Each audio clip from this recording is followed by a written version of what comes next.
How's it going? Isaac is dead. Yeah. No, he's not. He's out this week, so it is just us two. Mm-hmm. We are reviewing The Substance. Yes. This is the third film in our Oscars James, you didn't introduce us. trilogy.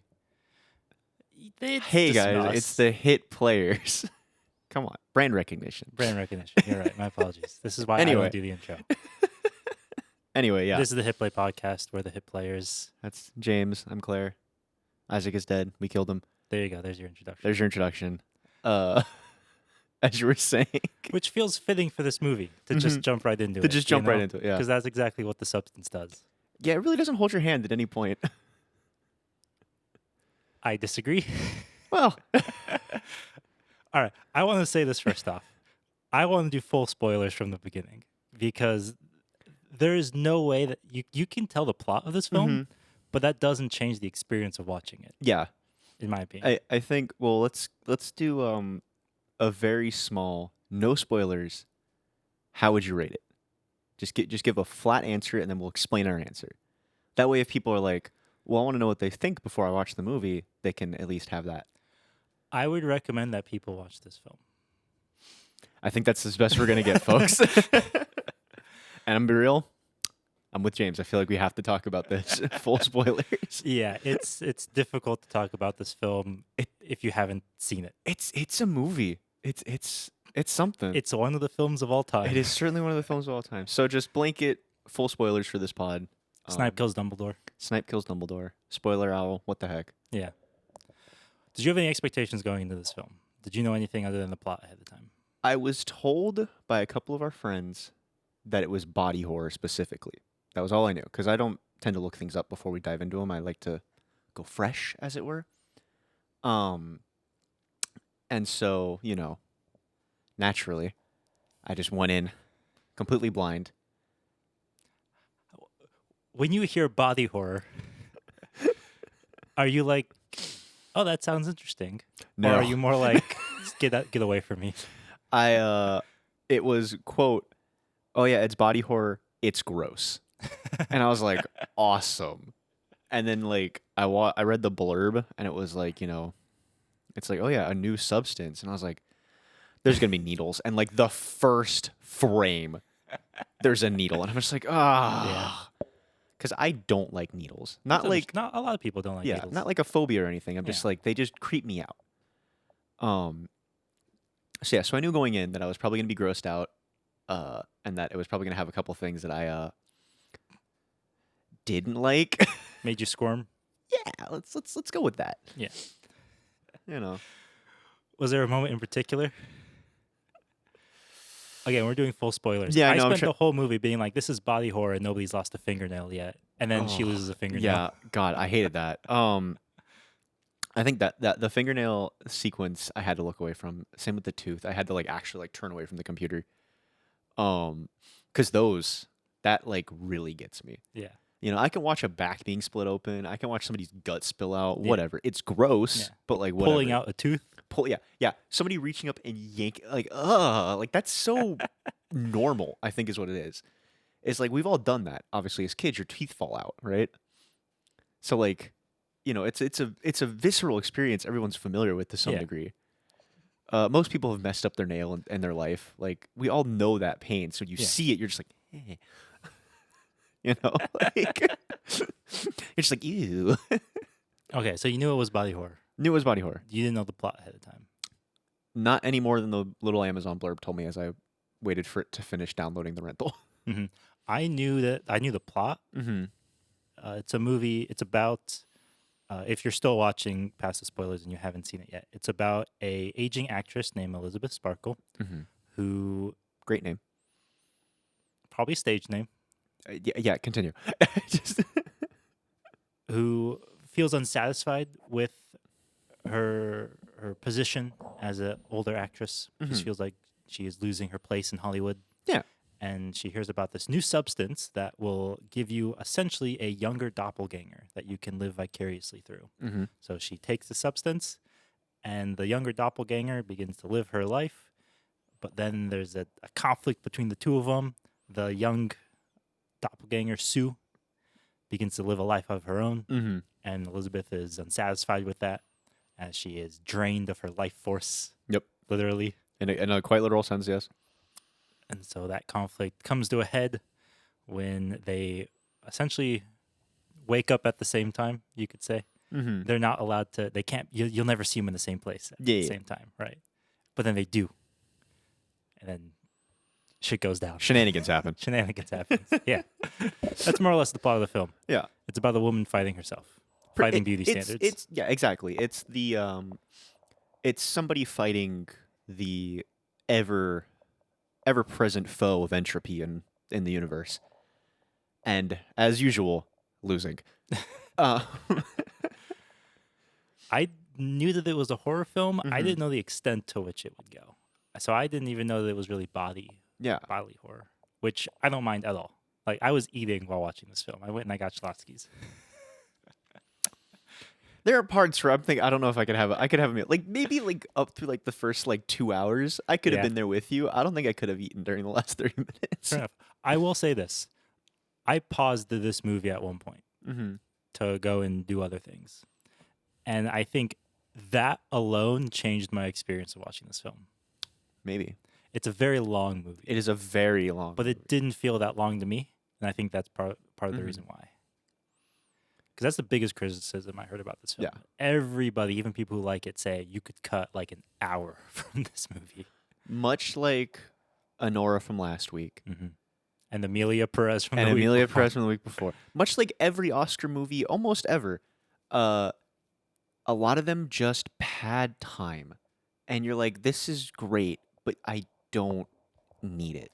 There are things that I feel like you could cut from this film, though. There's a lot you could cut from this film. I feel like most of this movie.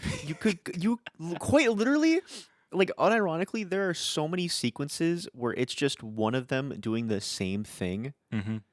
And it's just like, I don't need to watch the entire 10-minute crash out as, our main character Cook's chicken. cooks chicken. I'm like, just even like a cut where it's just like, okay, we know she has an eating problem. We see her getting upset because she's staring at her new self out of the window, Yeah. which is a great set a little dichotomy there. But there was just so much that you could just shorten, The final Yes. 30 minutes, that could have been 10. I disagree. Okay, so That's what I expect you to. the reason I wanted to spoil this film Mm-hmm. ahead of time is because you mentioned that this film does not hold your hand while you watch it. And I heavily disagree. Well, This is the most condescending movie I think I have ever seen well, in my entire life. okay. I think we have a different sense of what we were going for there. Because to Okay. you, it's like, oh, it's a very condescending movie, etc., which I agree with. Yes. It definitely takes a metal bat and beats its message over your head. yes. But when I said it doesn't hold your hand, I meant that it doesn't bother to like, Doesn't hide things from you. yeah, exactly. It's not like, oh, let me like gently lead you to the water really quick and then shove you in. It's just like taking a 4-year-old up to the 20-foot diving board and going, like Spartan kicking. yeah, like just shoving them off. Like you start and it's already like It's in your hitting face. you in the face with its tone. Yes. There's There's no subtlety there is or no nuance subtlety. in this movie. So Which- yeah. I hated. Mhm. Could not stand it. This entire film was like I'm 14 and this is deep post. And I appreciate good satire. Mm-hmm. This was not good satire in my opinion. After I finished watching it, I went to go like skim the reviews, see what the cultural zeitgeist was, and there were so many people who were like, one guy would be like, there was a lot of like gratuitousness to this. People were like, well, that's the message, and the other person was like, yeah, but like I don't need that much to get your message. That was my almost immediate initial criticism where I'm like, okay, look, all of the themes that are being discussed in this film, right? The fear of aging, yeah. beauty standards, Mm-hmm. those are all fine to talk about. But there comes a point where if you're trying to criticize something Mm-hmm. and your method of doing that is by doing the thing, Right? you're just doing the thing. Yeah. Trying to criticize the male gaze by doing the male gaze is still doing the male gaze. In the same movie where they tell you it's okay to age and we shouldn't be objectifying people. They have perfect ass shots of every woman that walks by. And I'm like, this doesn't need to be a sequence. Yeah. Like, I feel like, okay, there's an extent to which by the end of the film, I feel like it kind of came full circle for me. But, no pun intended, there's just an extent to which it literally, this is going to sound like the most insane comparison, but it reminded me of the Barbie movie. In the same way that, like, you want to make this film where the message is, you know, you can be whoever you want to Yeah. be. You know, you don't have to live up to these impossible beauty standards. Mm-hmm. Ignore the fact that Margot Robbie is playing Yeah. Barbie. And the movie literally will point that out in Yeah. the scene where it's like, by the way, this is not a good message if Margot Robbie is your lead actor. And I'm like, if you're trying to make a movie about impossible beauty standards, you probably shouldn't then impose through the camera the way in which those beauty standards are conveyed to people. Mm-hmm. There's a way to work around that. Yeah, you know. People might not like, you know, that's not easy to think of for the most part. I don't know. It bothered me so much. Yeah. I was like, this is it. I don't want to say that it was hypocritical because I get that they're still trying to point out, it's either like, look at how easy it is to objectify women, or, you know, the way that I had it, somebody explained to it, and this kind of made me go a little easier on it was, and this is one of my main criticisms of the film. The entire movie is from Elizabeth Sparkle's perspective. Right. The movie does not set that up. They do not establish that it is entirely from her point of view, which I think is extremely detrimental because she's objectifying herself. Yeah. That's all it is, right? She wants to live vicariously through Sue, and she wants to be the younger, hotter version of herself. That's why we get all of those gratuitous ass shots. Yeah. It's because it's her point of view. Yeah, that's what she's she wants. objectifying herself. That's what she wants. The movie never establishes that, though. From the beginning, you think that you're this bird's eye view, objective point of view of what's going on. It is a terrible directorial decision on my part. That it was not thought through whatsoever.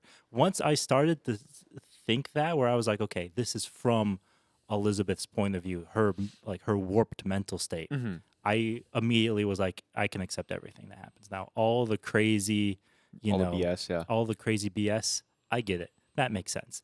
It's a shame that I had to think that on my own and the movie didn't give it to me, because you would think you'd be able to point that out at some point. But no, the movie establishes, like, literally, the first thing you see is a bird's eye objective view of Elizabeth Sparkle, her name written down. And you think, okay, we're from a different point of view. No, you're not. Yeah. The movie just fails to establish that. It really, the only times where it makes it obvious, and I say that with heavy air quotes, is the nightmare sequences. Like when the first time Sue takes a little bit extra time. And the next scene, she's, getting all hot and heavy, and the guy unzips her skin tight outfit and her guts fall out. Yeah. And then you kind of have this like, okay, so we're not like, this isn't real. Yeah, exactly. You're like, okay, we're starting to like get into some what's I'm looking for? Magical realism. Yeah, I was thinking of a unreliable narrator. Oh yeah, that's right. And that's when I kind of started picking up, and I was like, okay, this isn't just we're just watching this happen, and we're all like, look at this, think of the mess. I'm like, okay, this is this person's warped mental state that we're actually a part of. For sure. But again, those only happen twice. Yeah. And they're not really obvious, except for the fact that just stuff doesn't happen right, and you're like, oh, that didn't happen. I would argue that I think the movie does it a little bit earlier because there are point of view shots. That's fair. Like characters actually looking at themselves in the mirror, and you're in their point of view. But yeah, the nightmare sequences definitely, I think, give a direction to that. Yeah. Idea. Just kind of that floating point. But it's so weird because I feel like there's so much you can criticize about this movie. You can break it apart. But if somebody's like, was it a bad film? I don't really think it's a bad movie. Okay. That's why I disagree with you about the ending. All the reviews I saw, people were saying that the third act was the weakest part. And I was reading those while I was watching the film, Mm-hmm. and then as soon as we get to the third act, I'm like, no, this is the best part of the film. This is at least where they actually put their foot down and stick to like Their message, yeah. a message. You know, they hold themselves accountable. Mm-hmm. When she freaking runs back, re-injects herself with her old fluid, Yeah. and then comes out as that like The freaking amalgamation. Yeah. Frankenstein's monster. I'm like, sorry, movie, I wasn't familiar with your game. Because like I was super into that too. It was the stuff where I'm like, you could cut this down really heavily. It's some of the like unnecessary shots post her getting to the actual theater, Fair enough. and she's like spraying blood everywhere. Okay, no, And I it's like like- that. It's cool, but again, it's like one of those things where it's like in an already long movie, you're padding it out again. And it's just like, I get it.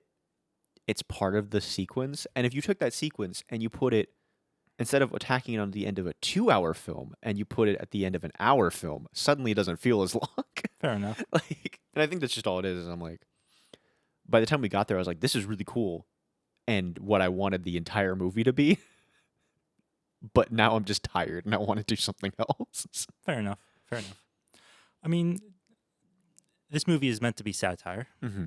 Do you appreciate satire that tries to get its message across by over exaggerating, by taking something to a ridiculous extreme or taking it out of context? Or do you appreciate satire that tries to be more Subtle. or I guess a better word would be, I don't know, biting, acidic, maybe? Mhm, yeah. I think both have their place. Obviously, like we all love a good like dry humor kind of satire where it's, the only nod to it being satire is the subtle like wink at the Yeah. camera kind of thing. But this kind of stuff where it's like, yeah, we're gonna satire it by being it, Mm-hmm. I think can also be really well done. It's just that again, you need to know when to pump the brakes so that you're not just doing the thing that you're making fun of.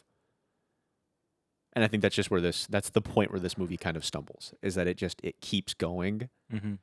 because they just they wanted to keep pushing that narrative, and it falls flat on its face and then explodes into a pile of blood. Literally. Yeah. Because in my opinion, the coolest shot, the coolest moment in the entire movie is quite literally the very, very end. The monster's exploded. Elizabeth's weird face form thing crawls all the way to her star. We have watched this thing deteriorate at the very start of the movie. It gets all the way to her star, and she looks up, and it's almost like she recognizes it by looking up at the stars, right? You have this idea that she like looked up from this when it first was made, kind of thing, blah, blah, blah. And she finally melts. And then we watch her get wiped away by a cleaning dude who doesn't even stop to look at the fact that there's a blood stain on the star. And I thought I was like, that is the message right there. And you guys took 2.5 hours of crapping in my mouth about it just for this shot. And I'm like, I appreciate it. I think the two stand-up moments for me are one when she cuts her hand and sprays blood over everybody. Unironically, I was like, okay, this is pretty fun. It's a good bit. And then the part where she literally beats herself up. Mm-hmm. Because I'm like, okay, yeah, people beat themselves up trying to reach Yeah. beauty standards. So she literally Yeah, beats herself up. it's a good one. I think the only thing about that sequence, I'm which like, it's always a little on the nose, but Yeah. I'll let it slide. that sequence that got me confused was that she like Sue also is like super strong ? And that's like I mean, if you're your perfect self, you're I guess, perfect. but she punched an old lady like clean across her. You Yeah. can't do that. I was like, There's a moment where they're standing against, like, they're standing at the top of a small little staircase. And I'm Mhm. like, oh, she's probably going to kick her off. Yeah. And then she kicks her, but she doesn't kick her off the stairs. She kicks her across Yeah, the that's what I'm entire saying, room. yeah. And I'm like, what level of reality are we operating on here? that was another one of those where I was sitting like, how much of this is legitimately happening, and how much is just like Yeah. her brain warped beyond all reality? Yeah. I think the other thing that this movie kind of, okay, in terms of its core message that you mentioned, gets finally resolved at the end. Mm-hmm. There's an extent too to which I feel like this movie kind of puts the cart before the horse, because Elizabeth Sparkle is an actress. She works in Hollywood. Yeah, The most shallow, vapid, focused on looks industry that there is. exactly. I was like, how well is this message or these metaphors going to translate if this was a movie about like a stay-at-home mom, you Mhm. know? Because she's literally like her career is failing because she's unattractive. Like, well, not unattractive, but just because she's not like the young Yeah. nubile form anymore, right? Because she's in a fitness program. The first thing she's doing jazzercise from like the 70s. Yeah. Like that's not what we do anymore. That's just society. That's nothing to do with beauty standards even. That's just people moving. I think this movie feels somewhat unresolved in my opinion because it's a film about how Elizabeth Sparkle is being held to these beauty standards by people like the Dennis Quaid character, Mhm. Harvey, Yeah. her producer, and she beats herself over not being able to attain those standards. And then the movie just ends. Yeah. There is no retribution or justice He against except Harvey, people get covered in blood. except they get covered in blood, a la Carrie. Yeah. And it's like there's some catharsis in that, but Mhm. at the same time, it's like, are you criticizing Elizabeth Sparkle for holding herself to standards that other people hold her to? Yeah. I feel like Uh, you should attack the system, not the individuals It being victimized by the it felt system. very much like they were going for, oh, if you try to like hold yourself to these standards that are unattainable, you're going to destroy yourself kind of Yeah. thing, which makes sense. But But Harvey's just going to find another person to yeah, hold those standards to. it almost purposely show that the system cranks these individuals out and destroys them over and over and over again. And then it was like, but it's on the individual to not get eaten by it. And Yeah. it's like Counterintuitive, counterproductive. that's a little, I don't know. For a movie from a female director, I would have Yeah, expected like, I something would a have little thought stronger. there'd have been like, like at least like even if that wasn't your the aim you were going for, at least show him like getting hit by a car or something. Everybody wanted to see him get smashed. Like, come on. I mean, yeah, it's one. I think that the reason why it still throws me off is because you would think, okay, if you know, if there's no chance of fixing the system, Mm-hmm. the movie doesn't end with that message either. Yeah. It doesn't show like you would expect it then to be after she gets wiped away. We would probably cut back to Harvey with another girl, Right. Yeah. you Something like know, that. and it doesn't do that anyway. It's just purely Elizabeth Sparkle's deterioration, and then it's like, that's it. Yeah. I'm like, And I she- feel she- like there you was a little more you could have added. You can make an argument that she's like wiped away by history or something because like over the broken star that's probably going to get fixed. But like that's stretching. Well, yeah, because the star is still there. Yeah. Exactly. That's like, It almost made me think more about this film being more about like legacy, I Mhm. think, which it's not. But it ends on almost a completely different thematic note Yeah. than where it begins. I also think addiction is another theme that felt underexplored in this film Mhm. because this movie. Okay, if you, a brief description of this film, this is what I gave. I told a friend this. The Substance is an okay movie that wears all of its influences on its sleeve, Mhm. and rather than trying to find an original way to say these things, it just takes what other people said Yeah. and kind of cobbles them together, right? And I feel like that theme of addiction that runs through other movies like Requiem for a Dream, which this movie references heavily, or Enter the Void, which this movie references heavily. Like, it's included there, and there are moments of it because we see that with the Sue character draining Elizabeth in order to stay young, right? Mhm. She needs to get that fix. And she begins to like have withdrawals that's built into the substance itself. They're warned about that. But the movie doesn't, I don't know. I feel like it tried to just carry too many things at once. Yeah. And I feel like that was one of the things you probably could have cut. Is you probably could have just said, they just swap back and forth, and then eventually she just tries to live as the younger version of herself. Like you could have cut a Mhm. lot of that. Nevertheless, regardless. Especially because like the whole like Elizabeth eating to get back at Sue, but it doesn't do anything except give Sue nightmares. It doesn't change her body in any way. So like as Sue, why are you getting upset about that? That was something somebody Like- pointed out. I read a review where somebody was like, "You guys aren't just gonna leave like post-it notes and tell each other what you're gonna do." Yeah, like And also, they don't have any memory of what they did Mhm. when they're in the other body. is what it seems like. Yeah. But when Sue re-injects herself and she comes out as the monster, Mm-hmm. she has all her previous memories. Yeah. She constantly flashes back to things that happened before. Yeah. That's a bit of a It's bit of a plot hole. it's a wild thing because it's just like, you know, there's just so much about because like the you are one thing where it's like you're the same as your old. There were a lot of ideas that I felt like were made and then they weren't played with at all, or they were just left to. That was one of those things that I was thinking about while I was watching it. There are some movies that try to use symbolism and imagery to enhance the storytelling, Mhm. and there are some movies that just tell the story through symbolism and imagery. And this movie kind of tries to do both without really committing to one, and it leads to everything feeling like a mess. Yeah, where you're like, little okay, flat. this idea of we are one, right? Like you can use that to enhance the fact that they are literally the same person and they have to take care of each other, Mm-hmm. but it doesn't go anywhere with that until what they do become Yeah. one person at the end. What if she re-injected herself then? Would they become three people? Yeah, like I don't know. At this point, I feel like my main criticism with the film is that it has a lot to say and it says as little as possible. mm-hmm. Yeah, I feel like I'd have to agree with that. Where it's one of those movies. It makes sense that it's an Oscar movie.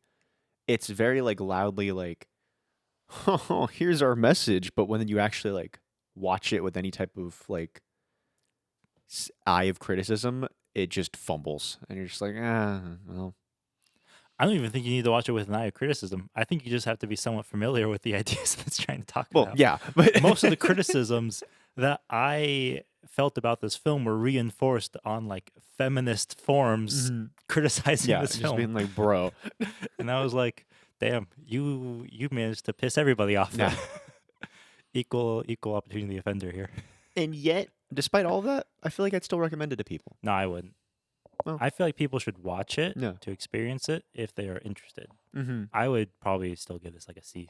Yeah, like it stumbles, but it's not like bad. It's not offensively bad. Like, I felt somewhat offended. well, The first maybe 20 minutes, I was like, I'm pausing and being Mhm. like, gonna text you guys like, never mind, let's not do the substance. I was genuinely like this.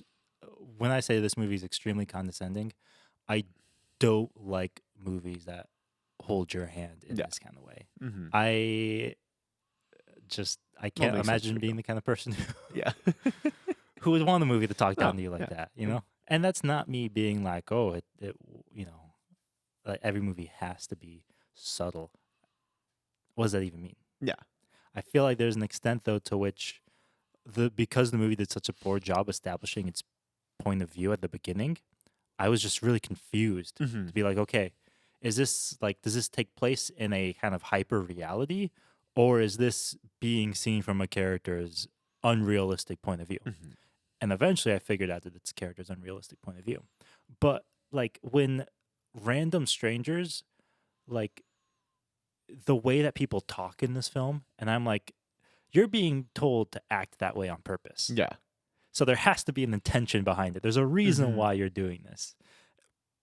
But the movie just doesn't establish why Mhm. early enough, in my opinion.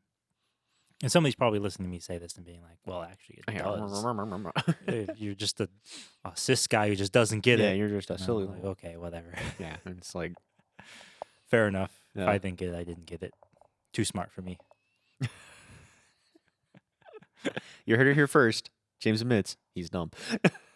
I've admitted that all the time on this podcast.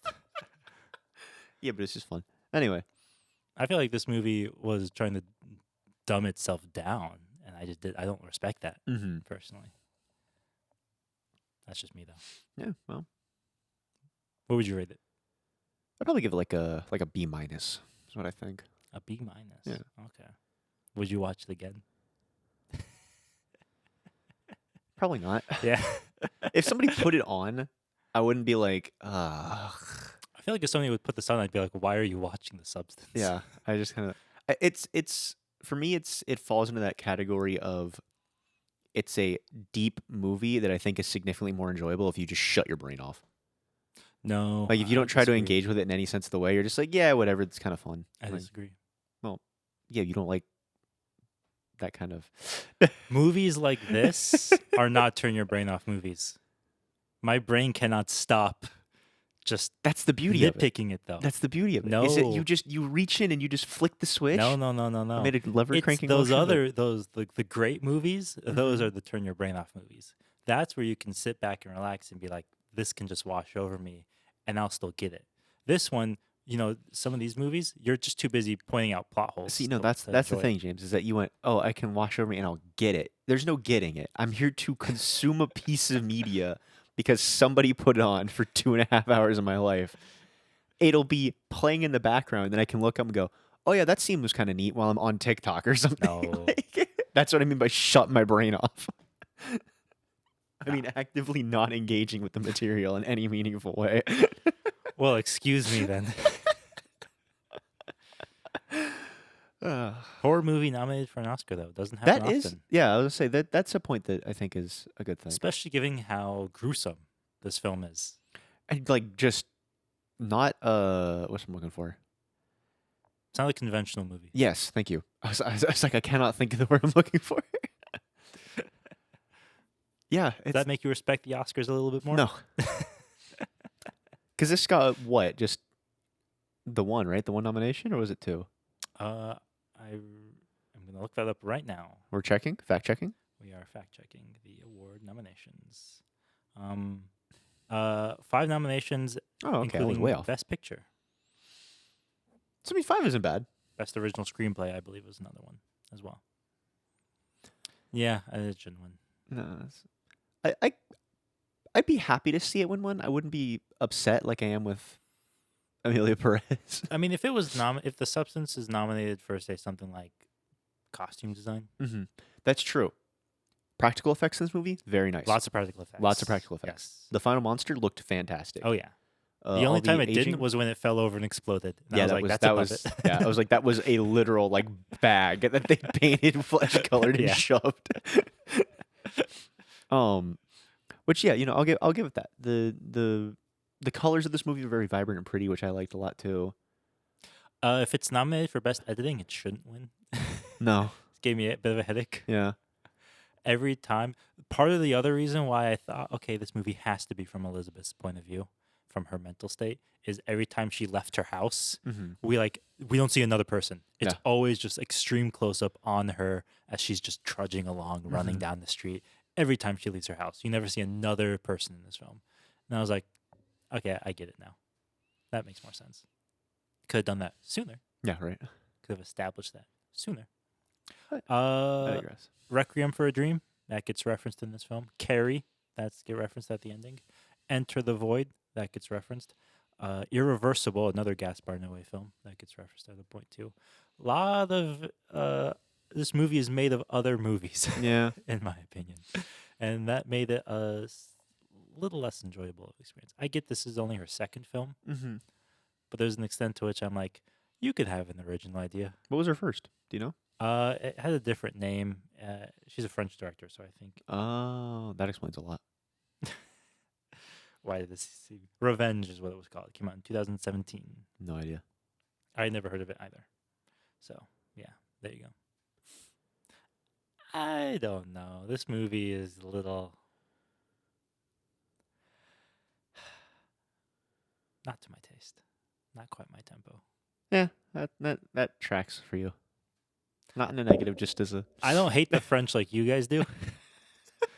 I have nothing against them. Mm-hmm. There are plenty of great French films, great French filmmakers, a lot of good French art. A lot of good French food. This was just an American film. Yeah.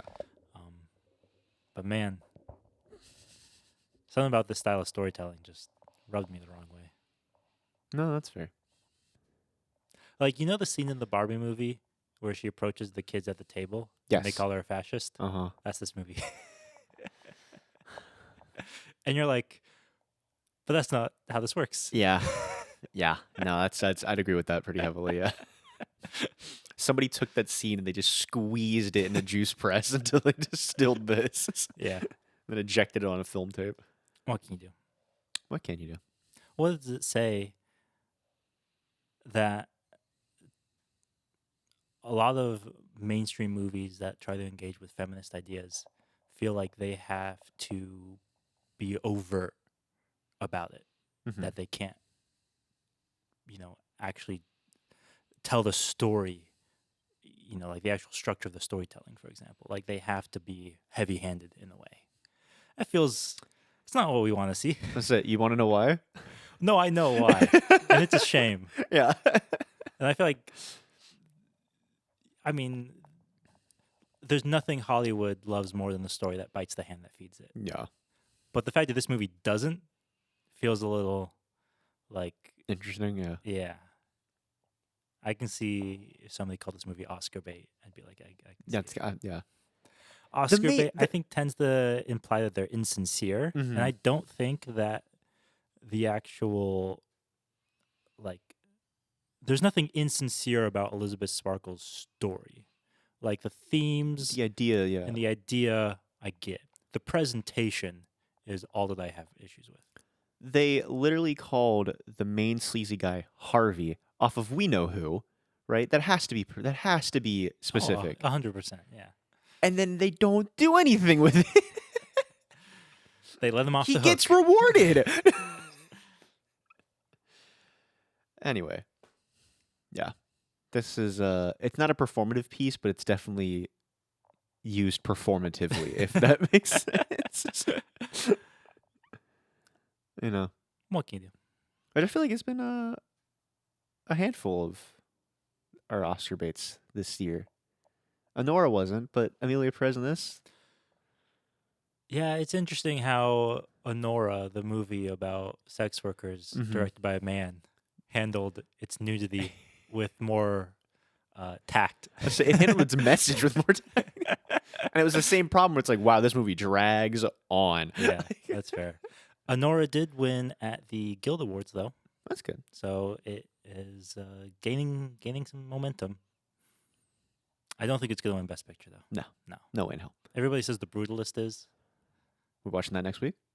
That's the 3.5 hour long one. I don't know if we can put Isaac through that in this state.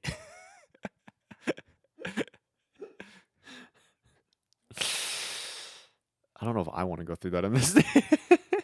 Have you seen The Substance? To all your viewers, Let us know. have you guys seen The Substance? Let us know what you thought. If we're wrong, if we're just big dummies Yeah. criticizing something that we know nothing about, even though one of us is a woman. Yeah, I mean, I haven't gone through a whole lot of that oppression like some of my Well, sisters there's have, still a theme of yeah, self-transformation there. in a literal sense. Didn't know if you related to any of that. Oh, of course, but Well, you didn't bring it up. I didn't feel like I needed to. Fair enough. That was my own personal. That had nothing to do with the actual movie. Anyway, don't forget to like, comment, subscribe. Look, man, it's a podcast. You can say whatever you want. All right, I mean, I cut there. We're good.